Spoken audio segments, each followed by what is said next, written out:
generally the structure of the day is Shrin and Martin are going to kick off with a bit of an introduction and sort of an update on what they're doing with Disability Horizons and their plans for the future, that kind of thing. We're going to do a mini workshop on successful video blogging and with a group exercise as well. I'll explain more in a bit. Then there'll be lunch. We're going to provide lunch. They're gourmet sandwiches, I believe. So then we're going to do a brainstorming exercise. This is really a great opportunity for you to influence the future of Disability Horizons and what you would like to see the website accomplish. And then we'll finish off in another exercise, which is called the cereal box exercise, which is where we can take one of the ideas and sort of give it a bit more shape and size.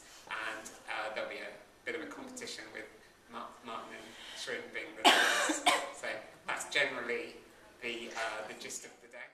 So, right, where should we start, mate? I mean, it's going to be quite informal throughout.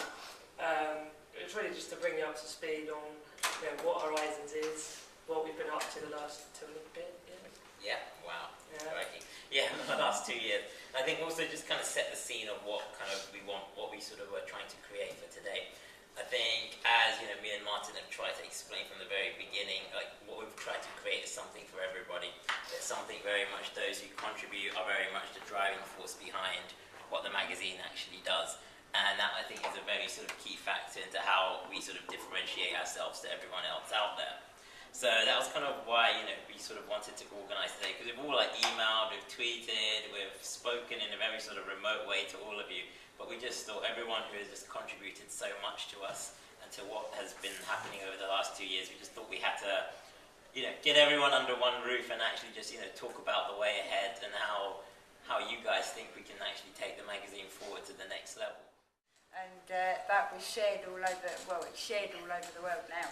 Yeah. But when we were doing that and the lady was there interviewing me, the camera was instinctively on me and I kept looking at the camera and that's what made me nervous. Yeah. That's what really made me. Hi, I'm Tanvi. Hi, I'm Katie. And we're going to be doing a blog about doing a blog. The first thing you need to know is the subject matter, and we thought we'd cheat a little bit. So, doing something that we've actually just learnt about, we want to make sure we're going to give you some advice on how to blog. The first thing you need is a device. So we have our cameras ready. The second thing you need to know is your target audience. So, we want to make sure we pitch it right and we get the right tone. You need to make sure you don't speak too quickly or too slowly, and make sure you don't speak too fast or too slow. I've actually just said that, but never mind, we'll just ignore that. With your expression, you need to make sure it's not too sad or too happy. So pitch it right and don't get too serious because you might get them all to fall asleep. The next thing we need to do is to make sure that you don't wave your arms around a bit too much, because otherwise they could look quite massive. And the last thing to do is to make sure you get the time right. We've got 1 minute. Booyah, girls! Booyah!